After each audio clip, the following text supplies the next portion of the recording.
بسم اللہ الرحمن الرحیم لقد جاءكم رسول من انفسكم عزيز عليه ما عنتم حريص عليكم بالمؤمنين رؤوف رحيم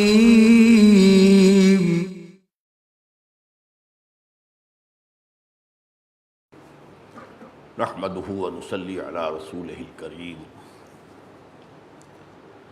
اما بعد فقد قال الله تبارك وتعالى كما ورد في سورة الحجرات اعوذ بالله من الشيطان الرجيم بسم الله الرحمن الرحيم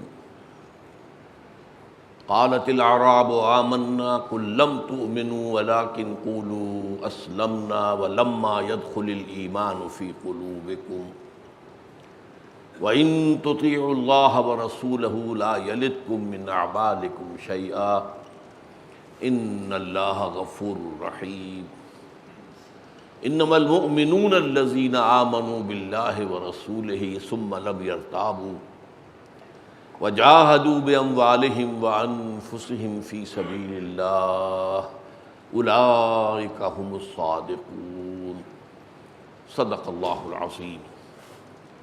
وعن معاذ بن جبل رضی اللہ تعالی عنہ قال قلت یا رسول اللہ اخبرنی بعمل يدخلنی الجنہ ويباعدنی عن النار قال لقد سألت عن عظیم وإنه ليسير على من يسره الله عليه تعبد الله لا تشرك به شيئا وتقیم الصلاة وتؤتی الزکاة وتصوم رمضان وتحج البیت ثم قال الا ادلک علی ابواب الخیر الصوم جنۃ والصدقة تطفئ الخطیئة کما یطفئ الماء النار وصلاة الرجل فی جوف الليل ثم تلا تتجافى جنوبهم عن المضاجع يدعون ربهم خوفا وطمعا ومما رزقناهم ينفقون فلا تعلم نفس ما أخفي لهم من قرة أعين جزاء بما كانوا يعملون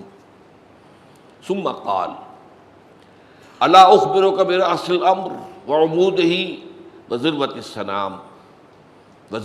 سنامه قلت بلى يا رسول الله قال رأس الامر الاسلام وعموده الصلاة وذروة سنامه الجهاد ثم قال الا اخبرك بملاكها ذلك كله فقلت يا بلى يا رسول الله فاخذ بلسانه وقال كف عليك هذا قلت يا نبي الله وانا لمؤاخذون بما نتكلم به فقال ثقلتك امك يا معاذ وهل يكب الناس في النار على وجوههم او قال على مناخرهم الا حصائد السنتهم رواه الترمذي رحمه الله وقال حديث حسن صحيح رب اشرح لي صدري ويسر لي امري واحلل عقدة من لساني يفقهوا قولي اللهم ربنا الہمنا رشدنا واعذنا من شرور انفسنا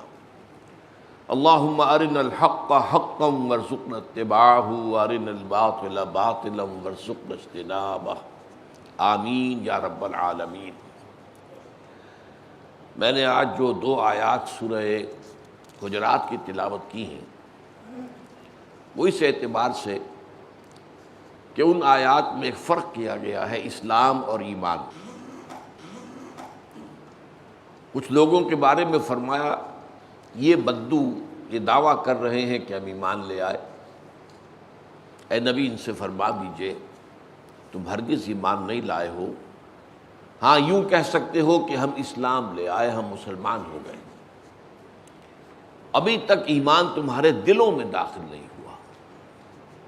یعنی ایک ایمان ہے قانونی زبان سے اقرار، اور ایک ایمان حقیقی وہ ہے جو دل میں داخل ہو جائے. لیکن فرمایا اگر تم اس حال میں بھی اللہ اور اس کے رسول کی اطاعت کرتے رہو گے تو اللہ تعالیٰ تمہارے اعمال کے جزا میں سے کوئی کمی نہیں کرے گا، اور یہ اس لیے کہ اللہ غفور ہے اور رحیم ہے۔ البتہ اگر تم جاننا چاہو کہ مومن کون ہوتا ہے اللہ کے نزدیک، تو مومن تو صرف وہ ہیں جو ایمان لائے اللہ پر، اس کے رسول پر، پھر شک میں ہرگز نہیں پڑے، یعنی وہ تصدیق القلب جو ہے وہ یقین قلبی کی شکل اختیار کر گیا، اور اس کے بعد انہوں نے جہاد کیا اللہ کی راہ میں اپنی جانوں اور مالوں کے ساتھ۔ صرف یہی لوگ ہیں جو اپنے دعوی ایمان میں سچے ہیں۔ اصل میں اسلام کی جو حقیقت ہے اور اس کے جو مختلف مظاہر ہیں، ان میں جو درجہ بندی ہے، اس کو قرآن مجید میں مختلف انداز میں مختلف مواقع پر بیان کیا گیا ہے۔ چنانچہ ایک آیت جو ہے سورہ مائدہ کی بڑی اہم ہے۔ جب شراب کی حرمت کا آخری حکم آیا تو بہت سے حضرات، بہت سے صحابہ جو ہیں پریشان ہوئے کہ اس سے پہلے جو ہے اشارات تو آ گئے تھے، یہ پوچھ رہے ہیں شراب اور جوئے کے بارے میں، فرما دیجئے کہ ان میں گناہ بھی ہے، کچھ خیر بھی ہے، لیکن ان کا گناہ جو ہے وہ خیر سے بہت بڑھ کر ہے، تو اسی وقت ہمیں چھوڑ دینا چاہیے تھا۔ پھر ایک اور اشارہ آ گیا تھا، جب نشے کی حالت میں ہو تو نماز کے قریب نہ جانا جب تک کہ وہ نشہ اتر نہ جائے اور تمہیں معلوم ہو کہ میں کیا کہہ رہا ہوں، تو اس کے بعد ہم چھوڑ دیتے۔ اب آخری حکم جو آیا ہے اس کے انداز بھی بڑے تیکھے ہیں، ہل انتم منتہون، باز آتے ہو کہ نہیں اب بھی؟ تو بہت تشویش ہوئی صحابہ کو کہ ہم تو شراب پیتے رہے ہیں اور اتنا عرصہ ہمیں گزر گیا۔ تو یہ میں آج کی اصطلاح میں کہہ رہا ہوں کہ ہمارے تو ہر خلیے میں، جسم کے ہر سیل میں شراب کے اثرات پہنچ چکے، تو اب گویا کہ کیسے نجات ہوگی؟ اس پر آیت اتری کہ کوئی حرج نہیں ہے، جو لوگ ایمان اور اسلام پر عمل کرتے رہے اور نیک عمل کرتے رہے، وہ جو کچھ کھاتے پیتے رہے اس کے حرمت کے آخری حکم کے آنے سے پہلے، ان پر کوئی حرج نہیں۔ اذا متقوا وآمنوا وعملوا الصالحات، جب تک کہ وہ تقوی کی روش پر رہے اور ایمان لائے اور نیک عمل کرتے رہے۔ ثم اتقوا وآمنوا، پھر اور تقوی کیا اور ایمان لے آئے، یعنی اسلام کا پہلے تھا معاملہ جس کے ساتھ عمل صالح ایک علیحدہ کیٹیگری کی حیثیت سے تھی، اب ایمان حقیقی ہے تو عمل اس کے تابع ہو گیا۔ ثم اتقوا، پھر اور تقوی ہوا، فاحسنوا، اور وہ احسان میں داخل ہو گئے۔ تو گویا کہ اسلام، ایمان، احسان، 3 درجے، اور یہ ہم حدیث جبرائیل میں پڑھ چکے ہیں۔ اب یہی دین کی حقیقت جو ہے، اس کو حضرت معاذ رضی اللہ تعالی عنہ سے مروی جو ایک طویل حدیث ہے اس میں بڑی تفصیل سے بیان کیا، اور اسی کا تقریباً یہ خلاصہ ہے جو آج ہم پڑھ رہے ہیں۔ وہ طویل حدیث تو میں نے اسی لیے حدیث جبرائیل کے ساتھ ہی اس کا بیان آپ کے سامنے کر دیا تھا، اس لیے کہ وہ دونوں حدیثیں میرے نزدیک دین کی حقیقت کو سمجھنے کے لیے اور اس کے جو اجزاء ہیں ان کی آپس میں کیا نسبت ہے، ان کو سمجھانے کے لیے دونوں حدیثیں نہایت اہم ہیں، نہایت جامع ہیں۔ اب اگرچہ وہ طویل حدیث جو ہے وہ مسند احمد میں بھی ہے، بزار میں بھی ہے، سنن نسائی میں بھی ہے، سنن ابن ماجہ میں بھی ہے، اور پھر ترمذی شریف میں بھی ہے، اور امام ترمذی کا قول اس کے ساتھ بھی یہ آتا ہے کہ حدیث حسن صحیح۔ اب یہ سمجھ میں نہیں آیا کہ اس حدیث کو چھوڑ کر امام نووی نے یہ اس کا خلاصہ جو ہے والی چھوٹی حدیث کیوں بیان کی؟ راوی اس کے بھی معاذ بن جبل ہے، اس کے بھی معاذ بن جبل ہے، اس کو بھی ترمذی نے روایت کیا ہے، اور اس کے بارے میں بھی ان کا کہنا ہے کہ حدیث حسن صحیح۔ تو محسوس ہوتا ہے کہ چونکہ امام نووی ایک مختصر کتاب مرتب کر رہے تھے، لہذا اس میں انہوں نے وہ طویل حدیث کے بجائے اس کا جو اہم ترین موضوع جو ہے وہ اس مختصر حدیث میں آ گیا، اس لیے اسے اس نے انہوں نے شامل کیا ہے، واللہ اعلم۔ اب اس حدیث کے اندر دیکھیے ایک پس منظر جو ہے اس کا واقعاتی، وہ اس طویل حدیث میں ہے۔ اب میں وہ پوری حدیث کا متن تو نہیں پڑھ سکتا، میں اس کا آپ کو مفہوم بتا دیتا ہوں، اور اسی لیے میں نے کہا تھا کہ یہ حدیث مجھے اس لیے بہت پیاری معلوم ہوتی ہے کہ دور نبوی کا ایک واقعہ ایسے بیان کیا گیا ہے جیسے کہ ہم خود اسے اپنی آنکھوں سے دیکھ رہے ہیں، جسے تصویر لفظی کہا جاتا ہے، لفظ میں کسی چیز کا نقشہ کھینچ دینا، تصویر کھینچ دینا۔ وہ روایت کا کیا پس منظر ہے کہ نبی اکرم صلی اللہ علیہ وسلم جب اپنے لشکر کو لے کر تبوک کی طرف روانہ ہوئے تو ایک روز ایسا ہوا کہ رات بھر سفر کرتے رہے تھے، اس لیے کہ وہاں تو گرمی میں شدید میں سفر جو ہے وہ رات ہی کو ہو سکتا تھا۔ دن میں جب تمازت ہوتی ہے اور صحرا بھی نیچے سے آگ اگل رہا ہے اور اوپر سے جو سورج وہ آگ برسا رہا ہو تو پھر وہاں سفر ممکن نہیں ہوتا۔ تو رات بھر سفر کر کے جب فجر کا وقت ہو گیا تو پڑاؤ کیا اور حضور نے نماز پڑھائی، فجر کی نماز حضور نے ہماری امامت فرمائی، ہم نے نماز ادا کی۔ پھر لوگ سوار ہو گئے اپنی سواریوں پر کہ سورج کے تیز ہو جانے تک، دھوپ کے تیز ہو جانے سے پہلے پہلے جتنا مزید سفر قطع ہو جائے وہ سفر کر لیں۔ جب دھوپ تیز ہو جائے گی، تمازت سخت ہو جائے گی، تب تو رکنا پڑے گا۔ لیکن اب ہوا یہ کہ چونکہ ساری رات کے جاگے ہوئے تھے اور فجر کا وقت خاص طور پر ایسا ہوتا ہے کہ نسیم سحری جو ہے تھپکتی ہے، انسان کو تھپک تھپک کر سلاتی ہے۔ عام طور پر یہ مشاہدہ ہے کہ کوئی مریض کسی درد میں مبتلا ہو، ساری رات جاگتا رہے، صبح کے وقت اسے کچھ نہ کچھ سکون حاصل ہوتا ہے، وہ تھوڑی دیر سو لیتا ہے۔ تو تمام صحابہ جو ہیں وہ اونگنے لگے اپنی اونٹنیوں پر بیٹھے ہوئے۔ اونٹنیوں کو آزادی مل گئی، انہوں نے چلتے چلتے ادھر کو درخت دیکھا کیکر کا، اس میں منہ مار لیا، رک گئی، ناشتہ کر لیا، اور ادھر دیکھا ادھر مار لیا۔ تو گویا کہ وادی کے پوری چوڑائی میں لشکر پھیل گیا، سواریاں چل بھی رہی ہیں اور اپنا یہ ناشتہ بھی کرتی جا رہی ہیں، اوپر سوار جو ہیں وہ اونگ رہے ہیں، انہیں پتہ نہیں۔ تو لشکر جو ہے وہ متفرق ہو گیا۔ اس حال میں حضرت معاذ بن جبل نے ایک خاص چونکہ بات تھی جو بعد میں کھلتی ہے، حضور کے ساتھ ساتھ آپ لگے رہے، جاگتے بھی رہے، سوئے نہیں، اونگے نہیں، اور دیکھتے رہے کہ حضور کی اونٹنی کے ساتھ ساتھ اپنی اونٹنی چلاتے رہے، یہاں تک کہ حضرت معاذ کی اونٹنی نے ٹھوکر کھائی اور وہ بدک گئی۔ اس کی وجہ سے چونکہ قریب تھی اونٹنی حضور کی، وہ بھی بدک گئی۔ اب حضور نے اپنے ہودج کا پردہ اٹھایا اور آپ نے دیکھا کہ سوائے معاذ کے آس پاس کوئی ہے ہی نہیں، تمام مسلمان جو ہیں، تمام صحابہ جو ہیں وہ تو ادھر ادھر بکھرے ہوئے۔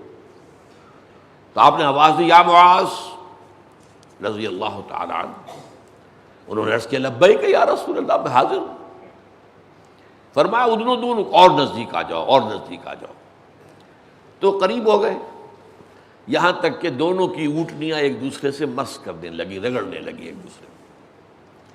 اب حضور نے فرمایا، میرا گمان نہیں تھا کہ لوگ مجھ سے اتنے فاصلے پر ہوں گے۔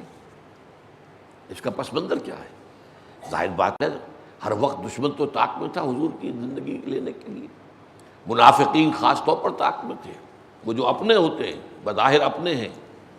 چنانچہ تبوک سے واپسی کے دوران یہ واقعہ ہوا کہ کچھ منافقین جو ہے ایک گھاٹی کے اندر، تنگ گھاٹی میں جس میں ایک وقت میں ایک ہی اونٹ گزر سکتا ہے، وہاں چھپ کر بیٹھ گئے کہ حضور کا اونٹ جب یہاں سے گزرے گا ہم حملہ کریں گے، حضور کو قتل کر دیں گے معاذ اللہ۔ یہ واقعہ ہوا ہے، اب اس کی تفصیل میں نہیں جانا چاہتا۔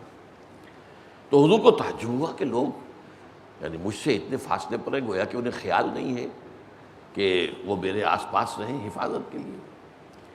اب یہ وقت ہوتا ہے کہ ہم میں سے کوئی ہوتا تو وہ دوسروں پر تنقید کرتا، جی ٹھیک ہے حضور، یہ تو لوگ پرواہ نہیں کرتے، کوئی خیال ہی نہیں ہے لوگوں کو، تاکہ اپنے نمبر بھی بنائیں کہ میں تو دیکھیے آپ کی سواری کے ساتھ اپنی سواری کو جوڑے چلا آ رہا ہوں۔ لیکن حضرت معاذ وہ صحابی تھے، انہوں نے کہا حضور، معذرت پیش کی لوگوں کی طرف سے، لوگ رات بھر کی بے خوابی کی وجہ سے اونگ گئے۔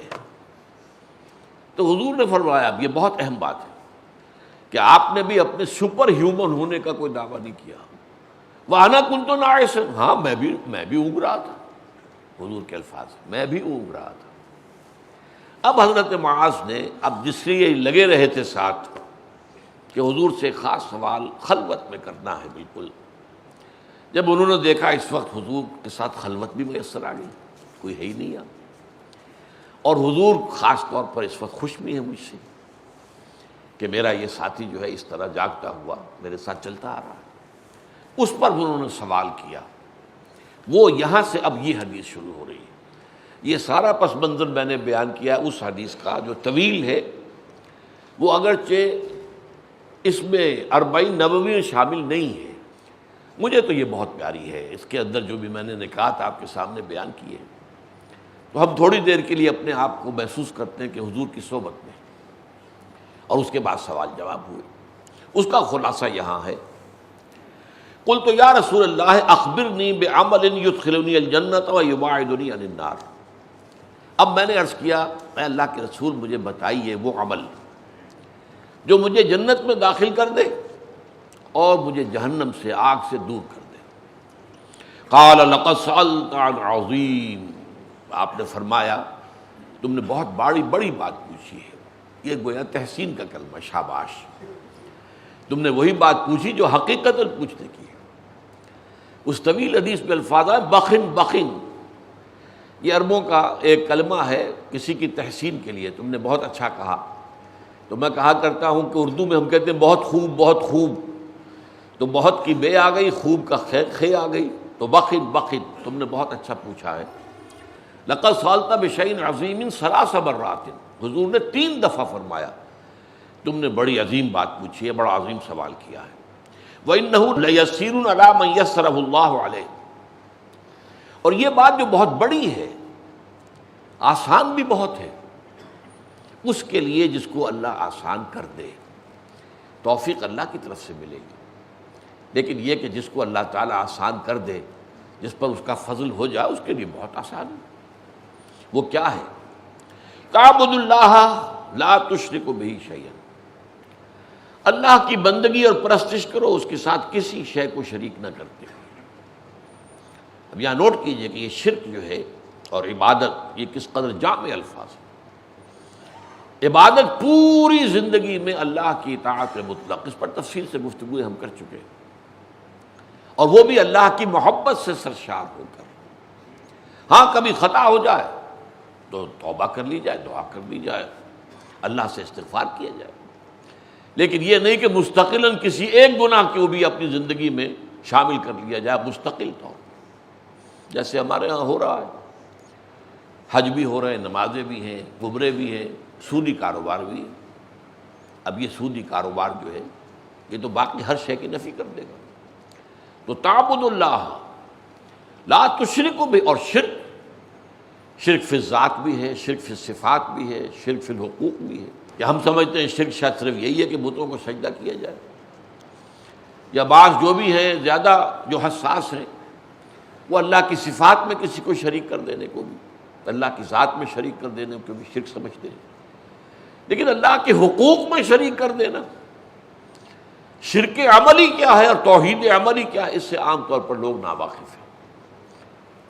تو فرمایا تم اللہ کی پرستش اور بندگی کرو اس کے ساتھ کسی شے کو شریک نہ کرتے ہوئے، نفی بھی ساتھ آ گئی، لا الہ الا اللہ، نفی بھی ہو گئی، کوئی الہ نہ ہو تمہارا سوائے اللہ کے، اور تم پرستش ہی نہیں کرو صرف، بلکہ بندگی کرو، اطاعت کرو، کلی اطاعت، اس کی محبت سے سرشار ہو کر۔ وَتُقِيمُ الصَّلَاةَ وَتُؤْتِ الزَّكَاةَ، اور یہ کہ تم نماز قائم رکھو اور زکوٰۃ ادا کرو، وَتَصُومُ رَمَضَانَ، اور رمضان مبارک کے روزے رکھو، وَتَحُجُّ الْبَيْتَ، اور اللہ تعالیٰ کے گھر کا حج کرو۔ ثم قال، اب یہ تو بات آ گئی ایک جامع بات، دین کی جامع تعریف، دین کے تقاضوں کا جامع بیان، سب آ گئے اس میں۔ عبادت میں پوری زندگی کی اطاعت، شرک میں ہر نوع کے شرک سے بچنا، اور پھر اس کے ساتھ نماز، روزہ، حج، زکوٰۃ، جو کہ ارکان اسلام میں سے، جس کی بنیاد پر ہمارے معاشرے کا ایک خاص رنگ بنتا ہے، ہماری ایک تہذیب وجود میں آتی ہے، ہمارا ایک خاص تمدن ہے اسلامی زندگی کا۔ یہ اصل میں نماز، روزے، حج اور زکوٰۃ سے اس کی تشکیل ہوتی ہے۔ تو اس کو گویا کہ پورے دین کی تعبیر، اس کی حقیقت کو بیان کرنے میں یہ نہایت جامع کلمات ہے۔ اب اس کے بعد حضور خود فرماتے ہیں، ثم قال، آپ نے فرمایا، الا ادلک علی ابواب الخیر، تو کیا میں تمہیں یہ نہ بتاؤں کہ اس خیر کے، خیر کل کے دروازے کون سے ہیں، کن دروازوں سے اس خیر کل کو حاصل کرنے کے لیے داخل ہوا جا سکتا ہے۔ الصوم جنۃ، روزہ ڈھال ہے نفس کے خلاف، نفس کے حملوں کے خلاف، یہ ہم پڑھ چکے ہیں ایک اور حدیث میں۔ وَالصَّدَقَةُ تُطْفِئُ الْخَطِيئَةَ كَمَا يُطْفِئُ الْمَاءُ النَّارَ، اور صدقہ جو ہوتا ہے وہ خطا کو، گناہ کی آگ کو ایسے بجھا دیتا ہے جیسے کہ پانی آگ کو بجھا دیتا ہے۔ وہ ہو گئی یہ خطا، صدقہ تو اللہ کی راہ میں، تو یہ صدقہ جو ہے اس گناہ کے اثرات کو دھو دے گا جیسے کہ پانی آگ کو بجھا دیتا ہے۔ وَصَلَاةُ الرَّجُلِ فِي جَوْفِ اللَّيْلِ، اور last but not the least, یہ میں الفاظ اضافہ کر رہا ہوں، نماز پڑھنا بندے کا رات کے پیٹ میں، رات کے درمیانی حصے میں۔ تہجد اصل میں جسے کہتے ہیں وہ نہیں ہے کہ جو عام طور پر لوگ فجر سے کچھ دیر پہلے جاگ گئے اذان سے اور جلدی سے 8 نفل پڑھ لیے، یہ تہجد نہیں ہے۔ یہ تو فجر کا ضمیمہ بنا لیا، ہاں نوافل ہے، عبادت ہے، اس کے بھی جو اس کے برکات ہیں وہ ظاہر ہوں گی، جو اس کا ثواب اور اجر ہے اللہ دے گا۔ لیکن اصل میں جسے تہجد کہا جاتا ہے وہ رات کو سو کر پھر اٹھنا، نیند کو توڑ کر، اور پھر سو جانا اور پھر اٹھنا فجر کے لیے۔ جوف کہتے ہیں پیٹ کو، کسی شے کے، جوف اللیل، رات کے بطن میں، رات کے درمیان میں، یعنی نصف رات گزر جائے اس وقت سے انسان جو ہے وہ نماز پڑھے، اور پھر ثلث رہ جائے تو پھر جاگ جائے، پھر سو جائے، اور پھر اس کے بعد اٹھے فجر کے لیے اور سنتیں پڑھے اور آئے مسجد کے اندر۔ تو یہاں آپ نے فرمایا وَصَلَاةُ الرَّجُلِ فِي جَوْفِ اللَّيْلِ، اور اپنے اس قول کے لیے حضور نے آیتیں تلاوت فرمائی، وہی 2 آیتیں۔ یہاں یہ سورہ سجدہ کی آیت نمبر 16 اور 17 ہیں۔ تتجافی جنوبہم عن المضاجع، اللہ تعالیٰ اپنے خاص محبوب بندوں کی یہ صفات بیان کر رہا ہے کہ ان کے پہلو اپنے بستروں سے علیحدہ رہتے، رات کے وقت جاگتے رہتے، بستر پر لیٹیں گے تو سو جائیں گے۔ تتجافی جنوبہم عن المضاجع یدعون ربہم خوفا وطمعا، وہ اس وقت اپنے رب کو پکارتے ہیں، دعائیں کرتے ہیں، خوف کے ساتھ بھی، اس کے مواخذے کا خوف، اس کے عذاب کا خوف، اس کی باز پرس کا خوف، اس کی ناراضی کا خوف، جہنم کا خوف، و طمعا، اور طمع کس کی؟ اللہ راضی ہو جائے، اللہ کے اجر و ثواب کی بھی طمع ہو، لیکن سب سے بڑی طمع کیا ہے؟ اللہ مجھ سے راضی ہو جائے۔ اس لیے سب سے اونچا مقام یہی ہے، رضی اللہ عنہم ورضوا عنہ، اللہ ان سے راضی ہو گیا، وہ اللہ سے راضی ہو گئے۔ یہ باہمی رضا ہے، بندہ اپنے رب سے راضی رہے، وہ ہے کہ تسلیم و رضا، جو بھی دنیا میں آ رہا ہے اس پر شکوہ، اللہ کا شکوہ زبان پر نہ لائے۔ جو بھی آ رہا ہے یہ میرے رب کی طرف سے ہے، وہ میرا مولا ہے، آقا ہے، دوست ہے، میرا خیر خواہ ہے، اسے معلوم ہے کہ اس شر کے پیچھے کون سا خیر آ رہا ہے، مجھے کیا پتا، مجھے تو شر نظر آ رہا ہے، خیر تو نظر نہیں آ رہا۔ اس لیے فرمایا گیا کہ ہو سکتا ہے عسیٰ ان تکرہوا شیئا وہو خیر لکم، وعسیٰ ان تحبوا شیئا وہو شر لکم، واللہ یعلم وانتم لا تعلمون، ہو سکتا ہے تمہیں کوئی چیز بری لگے حالانکہ اسی میں تمہارا خیر ہو، عین ممکن ہے تمہیں کوئی چیز اچھی لگتی ہو حالانکہ اس میں تمہارے لیے شر ہے، اللہ جانتا ہے، تم نہیں جانتے۔ اس کیفیت کے اندر دنیا کی زندگی گزارے، اللہ تعالیٰ آخرت میں اسے راضی کر دے گا، اللہ اس سے راضی ہو جائے گا۔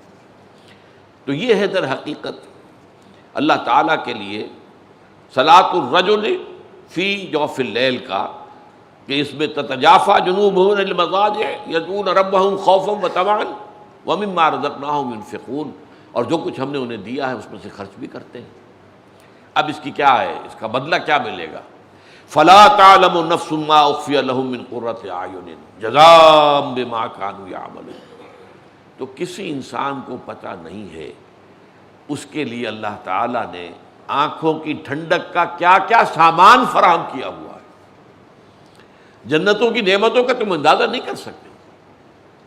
قرآن مجید میں الفاظ آئے ہیں وہ ہماری ذہنی سطح کے مطابق، وہاں پہ پھل ہوں گے، وہاں پہ شہد ہوگا، دودھ ہوگا، وہاں پہ بہت اچھا ایک شراب ہوگی جس میں نہ کوئی نشہ ہوگا اور نہ ہی کوئی بہکنے کی بات ہوگی، سرور اور کیفیت جو ہے وہ ہوگی، وغیرہ وغیرہ، حوریں ہوں گی، یہ بھی بنا بیان کیا ہے۔ لیکن ساتھ ہی حضور نے فرمایا کہ جنت کی نعمتیں وہ ہیں ما لا عین رات ولا اذن سمعت وما خطر علی قلب بشر، وہ تو ایسی نعمت ہے، وہ ابتدائی جنت ہے وہ جس کا کہ ذکر ان الفاظ میں کھینچا گیا ہے۔ یہ نعمتیں جنہیں ہم سمجھتے ہیں، وہاں کھجور کے باغات ہوں گے اور انگور کے ہوں گے، اور وہاں پر انار بھی ہوگا، رمان ہوگا، سب کچھ ہوگا، ساری چیزیں ہوں گی۔ لیکن اصل میں اعلیٰ جنت جس کی طرف کہ پھر اللہ تعالیٰ کے وہ بندے جن کا ایمان گہرا تھا، وہ ان کو جو اوپر سے اوپر کی جنت میں لے جایا جائے گا رفتہ رفتہ، وہاں وہ نعمتیں ہیں جو نہ کسی آنکھ نے دیکھی، نہ کسی کان نے سنی، نہ کسی کے دل پر ان کا خیال تک وارد ہوا۔ ما لا عین رات ولا اذن سمعت وما خطر علی قلب بشر۔ تو یہاں پر بھی فرمایا فلا تعلم نفس ما اخفی لهم من قرۃ اعین، تو کسی کو معلوم نہیں ہے اللہ نے کیا کیا چیزیں مخفی رکھی ہوئی ہیں اپنے خزانہ فیض کے اندر ان کی آنکھوں کی ٹھنڈک کے لیے، جزاء بما کانوا یعملون، اور یہ بدلہ ہوگا ان کا ان اعمال کا جو وہ کرتے رہے تھے۔ تو یہاں تک حضور نے یہ دونوں آیتیں جو ہیں حوالے کے طور پر، خاص طور پر تتجافی جنوبہم عن المضاجع کے حوالے سے، جو کہ حدیث میں الفاظ ہے وصلاۃ الرجل فی جوف اللیل ثم قال، اس کے بعد یوں سمجھیے کہ حضور کا دریائے سخاوت جو ہے اور جوش میں آیا ہے۔ ثم قال، پھر آپ نے خود ایک سوال کیا، الا اخبرک براس الامر وعمودہ وذروۃ السنام، ذروۃ السنام، اے معاذ کیا میں تمہیں یہ نہ بتاؤں کہ اس معاملے کی جڑ کیا ہے، بنیاد کیا ہے، اور اس کا عمود کیا ہے، ستون کیا ہے، اور اس کی چوٹی کا عمل کیا ہے۔ اب یہی وہ ہے دین کے مختلف اعمال، ان کی باہمی نسبت کیا ہے۔ عام طور پہ سب باتیں لوگوں کو معلوم ہیں، لیکن یہ ریشو پروپورشن اور کیا چیز مقدم ہے، کیا ثانوی ہے، کس چیز کا کس کے ساتھ منطقی ربط ہے، یہ در حقیقت حکمت دین کا موضوع ہے، یہ سب کو معلوم نہیں۔ اب یہاں پر پورے دین کو ایک درخت سے تعبیر کیا گیا، ایک ہے اس کی جڑ راس و حاضر الامر، ایک ہے عمود تنا، عمارت میں آپ کہیں گے ستون، اور درخت میں وہ تنا ہوگا، وذروۃ السنام ہی، اور اس کی چوٹی کا عمل کیا ہے، چوٹی کیا ہے۔ اب آپ کو معلوم ہے درخت میں، آم کا درخت ہے تو جڑ بھی ہے، اس کے بعد تنا بھی ہے، اب اس کے بعد وہ شاخیں پھیلی ہوئی ہیں اور ان میں پتے بھی لگے ہوئے اور آم بھی لگے ہوئے ہیں۔ اصل شے ہوتی ہے وہ اوپر ہوتی ہے، اصل میں درخت آم کے لیے لگایا گیا، وہ جڑ میں نہیں لگتا، وہ تنے میں نہیں لگتا، وہ تو ٹہنیوں میں جا کر لگے گا، اوپر لگے گا، چوٹی کے اوپر۔ گلاب کا پودا ہے تو گلاب کا پودا جو ہے اس پودے کی جڑ میں پھول نہیں لگتے، اس کے تنے میں، تنا جو چھوٹا سا ہوتا ہے اوپر جو ہے وہ اس کی چوٹی جو ہے اس کے اوپر پھول لگے ہوئے ہوتے ہیں۔ تو اس کی جڑ کیا ہے اور اس کا عمود کیا ہے اور اس کی چوٹی کا عمل کیا، میں تمہیں بتاؤں؟ قلت بلا یا رسول اللہ، میں نے عرض کیا حضور ضرور فرمائیے، ضرور فرمائیے۔ قال راس الامر الاسلام، اس معاملے کی جڑ، بنیادی منزل اسلام ہے۔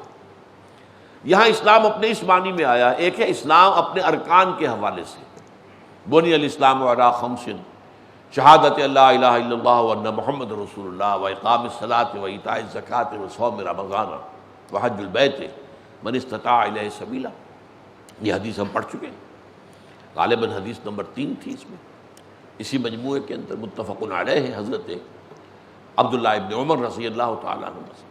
لیکن اسلام کا بھی جیسے میں نے عبادت کا بتایا آپ کو، پوری زندگی میں اللہ کی اطاعت، اسلام کے معنی بھی ہے سرنڈر کر دینا، ہمتن، اسلام کے معنی ہے ہتھیار پھینک دینا۔ اس لفظ کے اندر اصل میں نقشہ یہ ہے کہ 2 آدمی لڑ رہے ہیں، ایک جو ہے وہ پھینک دیتا اپنے ہتھیار، گویا کہ سرنڈر کر دیا، یہ سرنڈر ہے۔ اسلام سرنڈر ہے اللہ کے سامنے، الاسلام یہ ہے در حقیقت جڑ۔ وعمودہ الصلاۃ، اور عمود جو ہے اس کا تنا وہ نماز ہے، ویسے بھی آیا ہے الصلاۃ عماد الدین، نماز جو ہے وہ دین کا ستون ہے۔ وہ عماد اور عمود لفظ تو ایک ہی ہے۔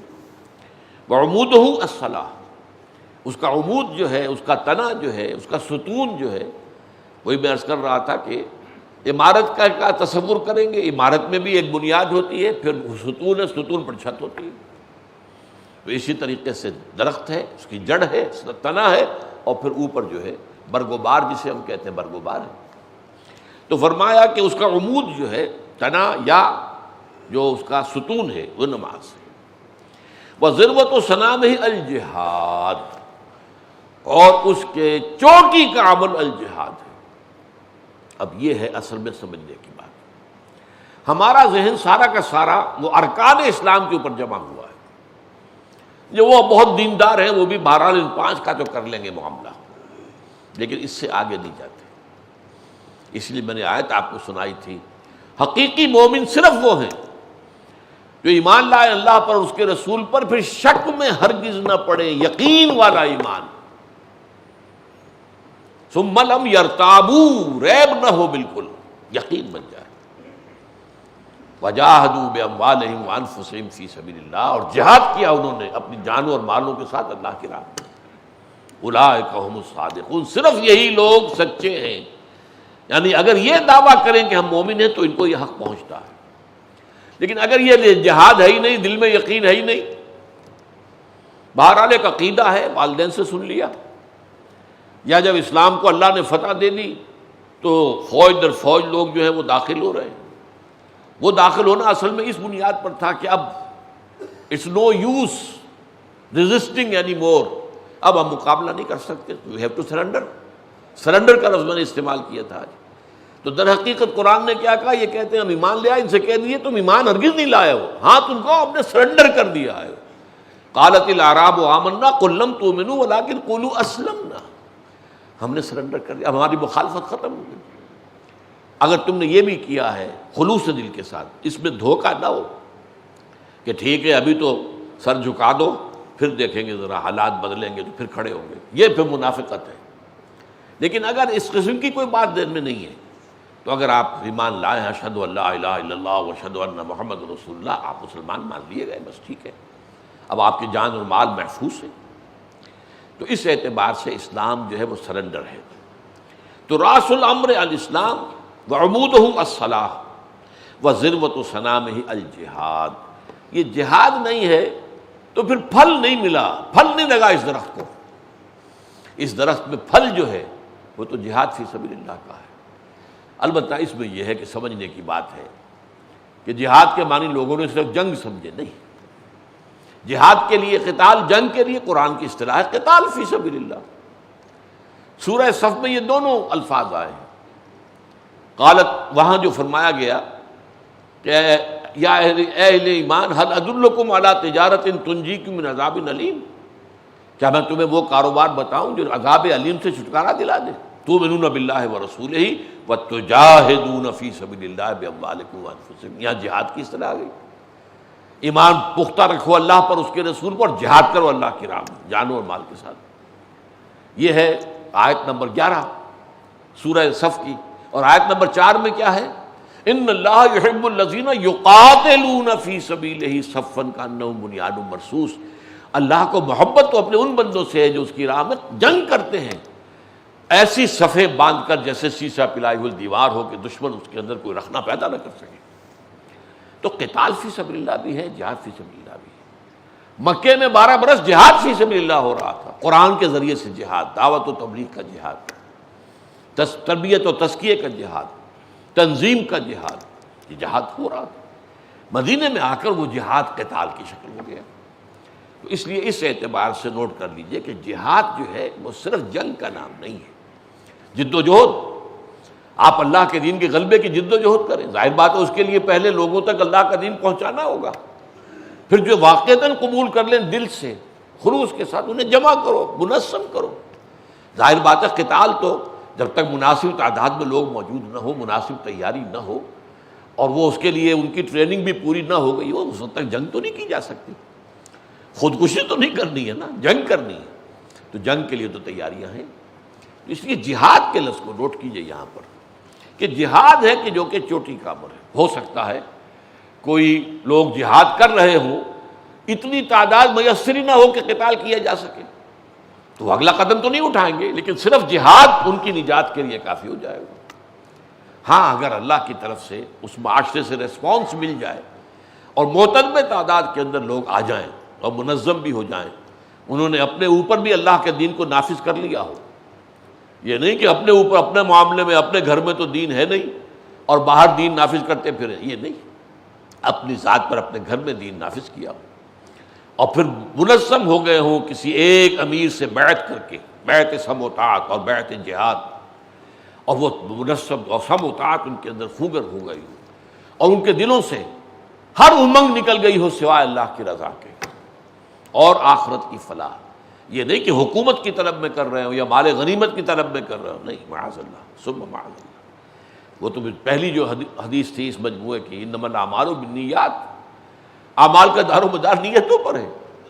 تو جس کسی نے ہجرت کی اللہ اس کے رسول کے لیے، اس کی ہجرت تو اللہ اور اس کے رسول کے ہاں شمار ہو جائے گی، لیکن جس نے ہجرت کی تھی دنیا کے حصول کے لیے یا کسی خاتون سے نکاح کرنے کے لیے، تو پھر ہجرت ہو الی ما ہاجر الیہ، تو اس کی ہجرت انہی چیزوں کی طرف ہے جس کے لیے ہجرت کی ہے، اللہ اور اس کے رسول کو کوئی سروکار نہیں ہے۔ اسی طرح قتال اگر کیا ہے مال غنیمت کے لیے، دولت کے لیے، یا کسی قبیلے سے کوئی خاص پرانی دشمنی چلی آ رہی ہے اور اب اس قبیلے کے خلاف حضور بھیج رہے ہیں مہم، تو بڑی تیزی کے ساتھ آ کر شریک ہو گئے کہ اب بدلہ لینے کا موقع مل جائے گا۔ اگر ایسے جذبات ہیں تو یہ جہاد فی سبیل اللہ نہیں ہے، قتال فی سبیل اللہ نہیں، قتال فی سبیل النفس ہے، نفس کے لیے قتال کر رہے ہو۔ تو وہ جبکہ انسان کے دل سے ہر امنگ، ہر آرزو نکل جائے سوائے اللہ کی رضا اور آخرت کی فلاح کی، اس کے لیے جو جد و جہد بھی وہ جہاد میں ہے۔ ثم قال، اب اس کے بعد حضور مزید جو ہے حکمت کا ایک لمحہ، یہ جو ہے اس طویل حدیث کے اندر یہ موجود نہیں ہے، یہ گویا کہ اس حدیث کا جو ہے اضافی جو اس کے اندر حکمت کا خزانہ ہے۔ الا اخبرک بملاک ذالک کلہ، اے معاذ میں تمہیں نہ بتاؤں ان تمام معاملات کی روح رواں کیا ہے، کیا چیز ہے کہ جو ان تمام اجزاء کو جوڑے گی اور اس کو صحیح رخ پر اور صحیح جو ہے روح کے ساتھ آگے بڑھائے گی۔ بے ملاک یہ اصل میں عرب کہتے ہیں القلب ملاک الجسد، دل جو ہے وہ پورے جسم کے لیے ملاک ہے، وہ روح رواں تو وہی ہے، دل دھڑکتا ہے تو زندگی ہے، دل بند ہو جائے تو زندگی ختم۔ تو میں اس تمام معاملے کا جو روح رواں ہے وہ جو میں تمہیں نہ بتاؤں۔ اور اس کے بعد قلت، تو حضرت معاذ کہتے ہیں کہ میں نے یہ عرض کیا بلا یا رسول اللہ، اللہ کے رسول ضرور ضرور ضرور فرمائیے۔ فاخذ بلسانہ، تو حضور نے اپنی زبان مبارک کو پکڑا اور فرمایا کف علیک ھذا، اس کو روک کر رکھو، اس زبان سے کوئی غلط کلمہ نہ نکلے، کوئی غیبت نہ نکلے، کوئی تہمت برآمد نہ ہو، کوئی ظالمانہ کلمہ، کسی کی خام خواہ عزت کے اوپر حملہ نہ ہو، روکو اس کو، تھام کے رکھو، زبان کو روک کر رکھو۔ یہ بات جو ہے قرآن مجید میں بھی سورہ احزاب میں جو آئی ہے، یا ایھا الذین آمنوا اتقوا اللہ وقولوا قولا سدیدا، اہل ایمان اللہ کا تقوی اختیار کرو اور بات وہی کہو زبان سے جو سیدھی ہو، درست ہو، صحیح ہو۔ اگر یہ دو کام ہو جائیں، دل میں تقوی اور زبان کا کنٹرول، تو فرمایا یصلح لکم اعمالکم ویغفر لکم ذنوبکم، اللہ تمہارے سارے اعمال درست کر دے گا۔ ایک اور حدیث میں الفاظ آئے ہیں، مجھے دو اپنے اعضاء کی ضمانت دے دو کہ اس کا غلط استعمال نہیں ہوگا، صرف دو اعضاء۔ فرمایا تم دو اعضاء کے مجھے گواہ ضمانت دے دو کہ کنٹرول میں رکھو گے، اس سے کوئی غلط حرکت نہیں ہوگی، جنت کی ضمانت مجھ سے لے لو۔ اور وہ کیا ہے؟ ایک وہ جو تمہارے دونوں گالوں کے درمیان ہے، یعنی زبان، اور ایک وہ جو تمہاری دونوں رانوں کے درمیان ہے، یعنی شرمگاہ۔ ان دو کا کنٹرول، ان کے ذریعے کوئی غلط کام نہ ہو، تو جنت کی ضمانت مجھ سے لے لو۔ تو حضور نے فرمایا، آپ نے پکڑا اپنی زبان کو، کف علیک ھذا، اس کو روک کر رکھو۔ قلت یا نبی اللہ، اب دیکھیے سادگی، دیکھیے حضرت معاذ کیا کہہ رہے ہیں، اور یہ کون ہے جن کے بارے میں حضور نے فرمایا عالمہم بالحلال والحرام معاذ بن جبل، میرے صحابہ میں حلال اور حرام کا سب سے زیادہ جاننے والا، یعنی یوں کہیے کہ ہم کہیں گے فقہ کا سب سے بڑا ماہر، وہ ہے معاذ بن جبل۔ کیا حرام ہے کیا حلال ہے اس کو پوری طریقے سے تمیز کرنے والا۔ اور وہ کہتے ہیں اس بات پر حیران ہو کر، یا نبی اللہ، اے اللہ کے نبی، وَإِنَّا لَمُؤَاخَذُونَ بِمَا نَتَكَلَّمُ بِهِ، کیا ہمارا مواخذہ اس پر بھی ہوگا جو ہم کلام کرتے رہتے ہیں؟ اب ظاہر بات ہے کہ آدمی جب آتا ہے، بیٹھا ہے دوستوں کے اندر، گپ شپ ہو رہی ہے، اس وقت کون اپنی زبان کا جو ہے کنٹرول کرتا ہے؟ جو منہ میں آیا کہہ دیا، اس میں غیبتیں بھی ہو رہی ہیں، اس میں غلط باتیں بھی ہو رہی ہیں، اس میں جھوٹ بھی بولا جا رہا ہے، یہ سب تو کیا ہے اللہ کے نبی، کیا ہمارا مواخذہ ہوگا اس پر بھی کہ جو ہم باتیں کرتے رہتے ہیں؟ اب دیکھیے حضور کی محبت، شفقت، یہ کلمہ جو ہے عرب بہت ہی اس کو کہتے ہیں کہ جس سے بہت لاڈ ہو۔ فرمایا سکلت کا امو کا یا معاذ، اے معاذ تمہیں تمہاری ماں روئے کھوئے، یعنی یہ کہ تم گم ہو جاؤ اور تمہاری ماں جو ہے اس پر روئے، تمہاری غیر حاضری پر یا گمشدگی پر۔ سکلت کا امو کا یا معاذ، وَهَلْ يَكُبُّ النَّاسَ فِي النَّارِ عَلَى وُجُوهِهِمْ أَوْ مَنَاخِرِهِمْ إِلَّا حَصَائِدُ أَلْسِنَتِهِمْ، لوگوں کو اوندھے منہ یا ان کے نتنوں کے بل جہنم میں جھونکنے والی سب سے بڑی شے وہ حصائد السنہ ہے۔ حصید کہتے ہیں فصل جب کٹ جائے، حصیدن، ایک جنات ہوتے ہیں، ایک جبنات الحدیث، ایک جو ہے وہ ہے کہ جب کہ حصید، جب کہ جو ہے فصل کٹ گئی، کاٹ دی جانے والی۔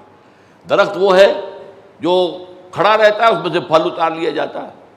اب گندم آپ کو معلوم ہے پورا کا پورا جو اس کا پودا ہے وہی کاٹا جائے گا، چنا ہے اس کا پودا کاٹا جائے گا۔ تو حصید کہتے ہیں فصل کاٹنا، فصل کٹی ہوئی۔